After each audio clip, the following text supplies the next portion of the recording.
नमस्कार, मी Mahesh Jain. Icon steel build आयकॉनच्या या विशेष मुलाखतीमध्ये आपल्या सर्वांचं मनापासून स्वागत करतो. माझ्यासमोर आहेत एक विशेष अनुभवी व्यक्तिमत्व ज्यांनी Mahatma Gandhi missions college of engineering Nanded येथून डिग्री पूर्ण केली आणि 12 वर्षाच्या यशस्वी प्रवासात बरेच मोठे प्रोजेक्ट्स पूर्ण केले. सध्या बरेच त्यांचे प्रायव्हेट प्रोजेक्टसुद्धा सुरू आहेत, जे स्कूल्स, बिल्डिंग्स, इन्फ्रास्ट्रक्चर. असे आदरणीय गजानन जाधव सर या ठिकाणी आलेले आहेत. सरांचं मनापासून या ठिकाणी स्वागत करूया. सर, आतापर्यंतचा तुमचा प्रवास कसा होता? म्हणजे तुम्ही कुठल्या गोष्टींना फेस केलं? तुमची बॅचलर लाईफ म्हणा, शिक्षण तुमचं कुठे झालं? येस सर, ह्या सगळ्या गोष्टी सांगायच्या आहेत. माझी इंजिनिअरिंग नांदेड इथनं MGM कॉलेज ऑफ इंजिनिअरिंग जी जे नांदेडला आहे तिथून झालेली आहे. ओके. त्याच्यानंतर प्रायव्हेट सेक्टरमध्ये थोडेसे जॉब झाले, पुणे आहे ते. ओके. त्याच्यानंतर मी काही मधल्या काळामध्ये एक लेक्चरशिप म्हणून मातोश्री प्रतिष्ठान कॉलेज ऑफ इन्स्टिट्यूट यस जे की इंजिनिअरिंग आहे इन्स्टिट्यूट नांदेडमध्येच आहे, त्यांच्याकडे केला. मग नंतर काही कालावधीनंतर इंटरव्ह्यूज झाले जे प्रायव्हेट सेक्टरशी. नंतर मग जिल्हा परिषद गव्हर्नमेंटचे जॉब्स रिक्रूट होते. यस. जिल्हा परिषद नांदेडला माझी रिक्रुटमेंट झाली. Okay sir. सेंट्रल गव्हर्नमेंटची जी आहे समग्र शिक्षा अभियान, त्याच्यामध्ये मी ॲज अ ज्युनियर इंजिनियर म्हणून माझी अपॉइंटेड झालेली आहे. Okay sir. आणि आज मी तिथंच शासकीय कामामध्ये म्हणजे आहे रोज सध्या. त्यासोबतच माझे स्वतःचे प्रायव्हेट काम पण आहेत, जे कन्सल्ट करतो मी. साईट व्हिजिट किंवा मग प्लॅनिंग, अशा पद्धतीनं आम्ही चालू आहे. समजा सर, तुमच्या काळात तेवढं टेक्नॉलॉजी नव्हती, तरी पण तुम्ही हे यशाचं शिखर गाठलं. तर तुमची स्ट्रगलिंग लाईफ कशी होती ती थोडक्यात सांगायची आहे.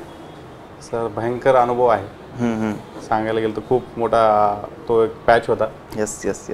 सुरुवातीची फार स्ट्रगलिंग लाईफ म्हणजे काय, आम्ही अक्षरशः पुण्यासारख्या सिटीमध्ये स्टार्टिंगला मी अजवानी इन्फ्रास्ट्रक्चर प्रायव्हेट लिमिटेडमध्ये एक जॉबला होतो. प्रायव्हेट सेक्टर होता. ओके. त्याच्यामध्ये अक्षरशः आम्हाला सकाळी 7ला घरून निघालं तर संध्याकाळचे 10 वाजायचे. बापरे. जे घरी पोहोचण्यासाठी 10 वाजता आल्यानंतर मग जेवण करणे, त्याच्यानंतर आपले रुटीन वर्क्स किंवा उद्याच्या डेटसाठी काय करायचं आज पूर्ण प्लॅनिंग करून त्या हिशोबानं म्हणजे सगळे डिटेल्स करणं म्हणजे थोडासा क्रिटिकल तो काळ होता. पण तो ठीक आहे. म्हणतात ना, काही गोष्टी चांगल्या येण्यासाठी वाईट ह्याच्यातून अनुभवावं लागतात. यस. तसंच आहे. काही काळ चालतंय, प्रत्येकाच्या आयुष्यात असते. तो कुछ पाने के लिए कुछ खोना पड़ता है म्हणतात पद्धतीनं आहे. आज ठीक आहे, त्यामुळे झाला तो त्रास थोडासा सुरुवातीला. Okay sir. पण आज ठीक आहे. म्हणजे आज आम्ही काहीतरी म्हणजे कुठंतरी काहीतरी वेल इस्टॅब्लिशमेंट करू शकतो किंवा आमच्यामध्ये स्वतःचा एवढं कॉन्फिडन्स आहे की बाबा आज आपण काहीतरी जगामध्ये चांगल्या पद्धतीचं देतोय. Okay sir. लोकांसाठी म्हणजे आज एक we are the creators. Yes. So that is the proudful. तेवढा आम्हाला अभिमान आहे त्या गोष्टीचा. नक्कीच सर. तुमचे करंटमध्ये सध्या चांगले प्रोजेक्ट सुरू आहेत सर, त्याबद्दल थोडं सांगायचं. सध्या माझे प्रायव्हेट सेक्टरमध्ये काही बिल्डिंग्स आहेत जे की टाउन प्लॅनिंग रिलेटेड आहेत, काही कोणाचे बंगलोज आहेत. त्याच्यानंतर माझे प्रायव्हेट सेक्टर सोडून गव्हर्नमेंटमधले स्कूल प्रोजेक्ट्स आहेत जे की इन्फ्रास्ट्रक्चर रिलेटेड आहेत. म्हणजे शाळेशी लागणारे नवीन आता आजकालचे जे मुलं आहेत की बाबा वेल ॲटमॉस्फिअरमध्ये मुलांना त्यांना शिक्षण देणं गरजेचं आहे, जे की काळाची आज गरज झालेली आहे. नक्कीच. तर त्या अनुषंगाने आम्हाला प्रायव्हेट सेक्टरमध्ये जसे बिल्डिंग्स आहेत त्याच धर्तीवर गव्हर्नमेंट सेक्टरमध्ये कशा पद्धतीनं अनुभवायला आणतील किंवा मुलांना वेल फॅसिलिटीज जे की म्हणजे भौतिक सुविधा जी असतात मुलांना, की बाबा तिथं बसल्यानंतर मुलांना वाटलं पाहिजे की बाबा ही माझी शाळा आहे आणि स्वच्छ आणि सुंदर शाळा आहे. Yes sir. ती बिल्डिंगची कामं आमच्याकडं सोपवण्यात आलेली आहेत महाराष्ट्र शासनाचे किंवा आम्ही ते आमच्या अंडर आहे. तेवढा आम्हाला अभिमान आहे त्या गोष्टीचा. आणि ते चांगल्या पद्धतीनं हँडल करण्यासाठी किंवा ते चांगल्या पद्धतीनं करण्यासाठी आम्ही प्रयत्नशील आहोत. Yes sir. तर आजच्या या मुलाखतीमध्ये मी सरांना बांधकाम क्षेत्राशी निगडीत काही महत्त्वाचे प्रश्न विचारणार आहे. तर हे सगळ्या प्रश्नांची उत्तरं नक्कीच सर्व लोकांना कामी येतील. तर सर, पहिला प्रश्न विचारू इच्छितो की जेव्हा आपण बांधकाम करतो तेव्हा अकुशल कामगारांना सोबत घेऊन जर आपण काम केलं तर ते किती धोकादायक ठरेल असं वाटतं? नाही, कसं आहे 100% सुरुवातीला ज्यावेळेस कुठलंही काम ज्यावेळेस सुरू करतात त्याच्यामध्ये कुशल वर्कर्स राहिले तरच तो पूर्णत्वात नेण्यामध्ये त्याला आपल्याला सहायता होईल. यस. अकुशल वर्कर्स राहिले तर त्याच्यामध्ये त्रास कोणाला होईल? जो ओनर आहे तो तर ठीक आहे, पैसा आज त्याचा इन्व्हेस्ट करायला लागला, त्याचा पैसा खर्च व्हायला तो ठीक आहे. पण ज्या पद्धतीने त्याला क्वालिटी पाहिजे किंवा तो ज्या पद्धतीने अपेक्षा करतो की बाबा माझं काम चांगल्या पद्धतीने पाहिजे किंवा माझी जी बिल्डिंग होणारी आहे ती चांगल्या पद्धतीने दीर्घकाळ टिकणारी आणि बाबा एक लॉंग लास्टिंग आणि कुठंतरी एक अनुभव म्हणजे एक चांगल्या पद्धतीची अशी बिल्डिंग तयार झालेली आहे असं सांगण्यासाठी जो आहे ते नाही होणार. त्याच्यामुळे ते अकुशल वर्कर्स म्हटल्यानंतर थोडासा त्रास होईल त्या गोष्टीचा सर्वांना. Okay sir. Lack of leakages किंवा मग क्रॅक्स येणं हे अशा पद्धतीने काही होऊ शकतात किंवा मोठे अजून डॅमेजेस वगैरे होऊ शकतात त्याच्यामध्ये. Yes sir. टीम मॅनेजमेंट म्हणा किंवा टीम सिलेक्शन याच्या बरोबरच साहित्य निवडी बरोबर याविषयी तुम्ही काय काळजी घेत असता, म्हणजे साहित्य निवडण्याच्या बाबतीत? कसं आहे, साहित्य निवडीमध्ये आता बिल्डिंग ज्यावेळेस म्हणजे आपण कुठलीही बिल्डिंग ज्यावेळेस निर्माण करतो त्याच्यामध्ये सगळ्यात महत्त्वाचे विषय आहेत सिमेंट, सँड, ॲग्रिगेट आणि स्टील. या चार मुख्य स्तंभ आहेत जे की कुठल्याही वास्तूचे आपले म्हणजे त्याच्यावरच डिपेंड होणारी. बरोबर. त्याच्यामध्ये वाळू आहे, सिमेंट आहे. सिमेंट जर चांगल्या पद्धतीचं वापरलं तर उद्या स्ट्रेंथ येणार आहे, जे ज्याला जेवढी ताकद लागणार आहे त्या बांधकाम पूर्ण म्हणजे त्याची जे ड्युरेशन आहे लाईफ टाईम टिकण्यासाठी किंवा near about 100 years of life time देण्यासाठी जे आपल्याला लागणारे स्ट्रेंथ, प्रॉपर स्ट्रेंथ त्या सिमेंटमधून मिळाली पाहिजे. तशा पद्धतीचं सिमेंट महत्त्वाचं आहे. त्याच्यानंतर स्टील आहे की प्रॉपर अँटी करोजन स्टील. त्याच्यानंतर व्यवस्थित प्रॉपर त्याची म्हणजे डक्टिलिटी. त्याच्यानंतर giving strength is proper way. Means तो जास्त काळ टिकेल कसा, त्या अनुषंगानं आपल्याला ते मटेरियल्स चूज करावं लागतात. त्याच्यानंतर वीट आहे. आता विटामध्ये कसं आहे, काही वीट दिसायला सुंदर दिसतात किंवा असतात ब्रिक्समध्ये, पण स्ट्रेंथ देत नाहीत प्रॉपर. त्याच्यानंतर प्रॉपर फिटिंग होत नाही, त्याच्यामुळे मग ओबडधोबड दिसणार किंवा मग बांधकाम व्यवस्थित येणार नाही, प्लास्टर व्यवस्थित नंतर होणार नाही. हे अशा काही गोष्टी आहेत बिल्डिंग्समध्ये. Okay sir. अशा अडचणी येऊ शकतात. Okay sir. Okay sir. बांधकाम करत असताना सळईची निवड करताना तुम्ही कुठल्या गुणवैशिष्ट्यांना प्राधान्य देत असता? सगळ्यात अगोदर आहे डक्टिलिटी.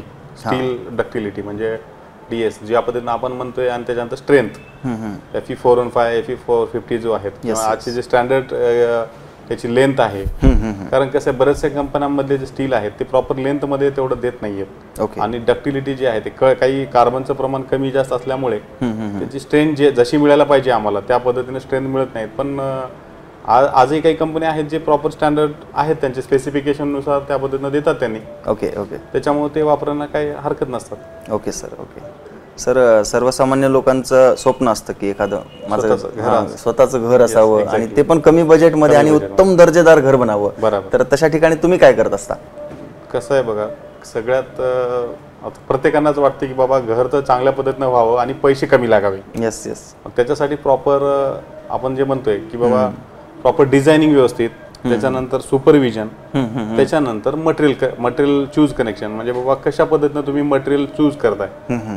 त्याच्यामध्ये आला सिमेंट आला किंवा स्टील आला, कुठल्या कंपनीचं स्टील वापरलं पाहिजे किंवा कुठल्या कंपनीचं तुम्ही सिमेंट वापरलं पाहिजे, किंवा तो PPC आहे का RPC आहे का खूप OPC आहे. त्याच्यात प्रकार भरपूर आहेत. तर त्या अनुषंगाने त्या पद्धतीने सिमेंट्स वापरणं. त्याच्यानंतर स्टील पण तसेच आहेत. तर त्या अनुषंगाने स्टील कुठल्या क्वालिटीचे आणि कशा पद्धतीचे वापरले तर बाबा आपल्याला कमी खर्चामध्ये जास्त, म्हणजे आता त्याच्यामध्ये अजून बरेचसे आहेत की इंटरनल बीम्स जे आहेत किंवा इंटरनल कॉलम जे आहेत किंवा इंटरनल वॉल जे आहेत ते होईल तेवढं म्हणजे त्या हिशोबानं की बाबा 6 इंचाचे 9 इंचाचे, अगोदरचे 14 इंच 18 इंच पर्यंत वॉल होते. त्याच्यामुळे स्पेसही वाढत होता आणि खर्चही वाढत होता. बरोबर आहे. लेबर जेवढा स्पेस वाढला तेवढा लेबर खर्च वाढला, तेवढा मटेरियल खर्च वाढला. त्यापेक्षा स्पेस कमी आणि डेकोरेटिव्ह व्यवस्थित दिसेल त्या अनुषंगानं आपल्याला करता येते. अशा काही गोष्टी घेऊन मग आपण बिल्डिंग्स म्हणजे चांगल्या पद्धतीने आणि कमी खर्चामध्ये व्हावं, घरही छान दिसावं आणि सुंदरही दिसावं आणि पैसे पण कमी लागावे. त्या अनुषंगाने काही टेक्निक्स आपण वापरून करू शकतो. सर. तुमचा एखादा ड्रीम प्रोजेक्ट कोणता असेल तर त्याच्याबद्दल सांगावं. एखादा स्पेशल प्रोजेक्ट तुमचा एखादा केलेला कुठलाही प्रोजेक्ट किंवा सध्या सुरू असेल तर? सध्या माझा एक स्कूल बिल्डिंग इन्फ्रास्ट्रक्चर डिटेल झालेला आहे. जे की आम्ही G+1 केलेलो आहोत. ओके. मुलांना म्हणजे वेल ॲटमॉस्फिअरमध्ये एज्युकेशन घेता यावं. Okay sir. किंवा भौतिक सुविधा जी असतात शिक्षणाच्या बाबतीत त्या पूर्ण त्यांना मिळाव्या म्हणून आमचं सध्या झालेलं आहे प्रोजेक्ट एक. Okay sir. देगलूरमध्येच मरखेलला. Okay sir. आणि पुढचा एक विषय आहे की बाबा काही प्रायव्हेट सेक्टरमधले बंगलोज आहेत. ओके. त्याच्यामध्ये आमचं आता सध्या चालू आहे देगलूरमध्ये. वा. तर ते चांगल्या पद्धतीनं होईल. Okay sir. तुमच्या एवढ्या प्रोजेक्ट्समध्ये तुम्ही आयकॉन स्टीलचा वापर केला आहे का सर? Yes, exactly. आम्ही स्वतः सांगितलेले आहेत, कारण आयकॉनच्या बाबतीत आम्ही स्वतः अनुभव घेतलेला आहोत. आमच्या स्वतःच्या साईटवर आम्ही बरेचसे जागी आम्ही सांगितलेले आहेत बाबा, स्वतः आम्ही त्यांची लेंथ चेक केली स्वतः. त्याच्यानंतर त्याची डक्टिलिटी मटेरियल्स किंवा त्याचे जे काय म्हणतात आपण स्टँडर्डनेस जे आहे गुणवत्ता. Yes, exactly. त्याच्यानंतर तो जो थर्मो त्या पद्धतीनं जे पाहिजे किंवा ते म्हणजे त्या स्पेसिफिकेशननुसार आहे तर त्या पद्धतीनं आहेत किंवा क्वालिटी आहे म्हणूनच आम्ही रेफर करतो बाबा आयकॉन स्टीलला रेफर करा तुम्ही घ्या. अशा पद्धतीनं आम्ही सांगतो. आणि कंपनीची सर्व्हिस कशी वाटते सर तुम्हाला? Good, excellent services. Okay sir. कारण मटेरियल ज्या पद्धतीनं आम्ही पाहिलो त्याच्यामुळे मी स्वतः रेफर करतोय बरेचसे माझ्या जे आहेत आता म्हणजे माझे जिथं प्रोजेक्ट चालू आहेत तिथं मी स्वतःहून सांगतोय की बाबा आयकॉन स्टील घ्या. परवाच आता रिसेंटली सांगायचं म्हणजे काय, माझ्या सासरवाडीमध्ये घराचं काम चालू आहे. आता सांगायला मुद्दा महत्वाचा म्हणजे आवडेल मला हा नक्की नक्की की मग आता जावई स्वतः इंजिनियर असल्यामुळे घराचं प्लॅन वगैरे मीच दिले आणि योगायोग आमचे मित्रच आहेत देगलूरला, वा वा, ज्यांची डीलरशिप आहे. त्यांना मी म्हटलं बाबा आयकॉन स्टील असेल तर द्या, पहिल्या प्राधान्य आयकॉनला द्या. कारण कसं आहे, आम्ही स्वतः कुठंतरी आम्ही सांगतोय, रेफर करतोय. त्यामुळे त्या प्लॅनमुळे तुम्हाला सांगतोय, अक्षरशः तुम्हाला खरं वाटणार नाही. त्या माझ्या एका म्हणजे गावात सांगल्यामुळे आमच्या सासरवाडीमध्ये ज्यावेळेस आम्ही सांगतोय की बाबा आयकॉन स्टीलचे हे द्या, तर तिथून त्यांनी स्टील बघितल्यानंतर किंवा माझी जी साईड बघितली तर तिथून मला दुसरे 10 प्रोजेक्ट्स आले की बाबा 10 प्लॅन आले की तुम्ही मला प्लॅन काढून द्या सर, असा असा आम्हाला प्लॅन पाहिजे. आणि ऍक्च्युली असं वाटलं नव्हतं की त्यांना म्हणजे हे प्लॅन सक्सेस होतील म्हणून, पण झाला. त्याच्यामुळे मला माझ्याकडे त्या गावामधले किंवा त्या आजूबाजूच्या शहरामधले दुसरे 10 कामं माझ्याकडे आले की बाबा आम्हाला अशा पद्धतीनं प्लॅन पाहिजे सर, आणि ते तुम्ही जे मटेरियल सुचवलं त्या हिशोबाने आम्ही करू म्हणून. वा वा, दुसरं काय सर, आयकॉन स्टीलचे मॅनेजिंग डायरेक्टर दिनेश राठी सरांबद्दल तुम्हाला थोडक्यात बोलायचं आहे. येस येस, राठी सरांना तर आम्ही पाहिलो म्हणजे तेवढं नाही, पण नाव ऐकून आहे. Yes, is a well non person. But थोडीशी माहिती अशी आहे की मला ह्याच्या अगोदरचे जे काही स्टील्स कंपनी होती राजुरी आय थिंक, ते त्यांनी अप्रोच करण्यासाठी किंवा म्हणजे पुढे आणण्यामध्ये त्यांचा फार मोलाचं म्हणजे सहकार्य आहे, फार मोलाचा वाटा आहे त्यांचा, असं ऐकत आहे. तेवढं म्हणजे अजून भेट झाली नाही, योगा एक पुढे जर असेल तर भेट होईलही. येस, नक्की होणार. पण छान वाटलं त्यांच्याबद्दल म्हणजे. ओके ओके सर, ज्या लोकांना बांधकाम करायचं आहे आता इथून पुढे, तर त्या लोकांना तुम्ही काय सल्ला द्याल या मुलाखतीच्या माध्यमातून, काय टिप्स द्याल? कसं आहे, ज्यावेळेस बांधकाम करताल, बांधकाम करते वेळेस काही लोकांना काय वाटायला लागले की बाबा चला आपण घर बांधू. घर बांधते वेळेस कसं बांधणार, कुठंतरी मिस्त्री किंवा कुठला तरी गवंडी येईल, तो असा असा प्लॅन सांगेल असा, तो तसा न करता प्रॉपर तुमची जागा जेवढी युटिलायझेशन आहे, जसा जो प्लॉट आहे समजा 30/40चा प्लॉट आहे, तर त्या जागेचा तुम्ही कशा पद्धतीने आणि किती पद म्हणजे कमी जागेमध्ये चांगल्या पद्धतीने कसं घर बांधताल, हो हो हो, त्यासाठी तुम्हाला लागणार आहे कन्सल्टिंग इंजिनियर. तर कन्सल्टिंग इंजिनियर नेमा, ठीक आहे, तो कमी जास्त पैसे काहीतरी घेईल, त्याची फीस काहीतरी राहील, तो विषय वेगळा राहिला, पण तुम्ही कन्सल्ट करा. म्हणजे सांगायचा उद्देश आहे की बाबा ते तुमची लॉंग लाईफ बिल्डिंग आहे, त्याच्यामध्ये तुमच्या पिढ्यान-दर पिढ्या जाणार आहे. तर त्याच्यामध्ये कसं आहे, तुम्ही कन्सल्ट करा, त्यांच्याकडून प्रॉपर प्लॅन घ्या, प्लॅन घेतल्यानंतर व्यवस्थित मटेरियल यूज करा, आणि त्याच्यानंतर नेक्स्ट स्टेप आहे प्रॉपर क्युरिंग. तुम्हाला बिल्डिंगमध्ये कुठल्याही ज्यावेळेस जे तुम्ही क्युरिंग जास्त एवढं देताल त्या हिशोबाने तुमचे म्हणजे स्टील किंवा म्हणा किंवा एक्झॉस्टिंग जे मटेरियल्स आहेत, जसं सिमेंट आहे, तर ते प्रॉपर म्हणजे त्या दिवसापर्यंत तुम्ही क्युरिंग केलात तर तो त्याच्यामध्ये स्ट्रेंथ भेटेल, मग त्याच्यामुळे तुम्हाला तो फायदा होईल त्या बिल्डिंगचा किंवा तुमचा जो काही प्रोजेक्ट आहे त्यासाठी तुम्हाला फायदा होईल. आणि बिल्डिंग चांगल्या पद्धतीनं बनेल, तुम्हालाही म्हणजे दीर्घकाळ बिल्डिंग टिकण्यासाठी मदत होईल. येस येस येस, धन्यवाद सर, तुम्हाला भेटून खूप छान वाटलं. पुढील तुमच्या वाटचालीस आमच्या पूर्ण टीमच्या वतीने खूप शुभेच्छा.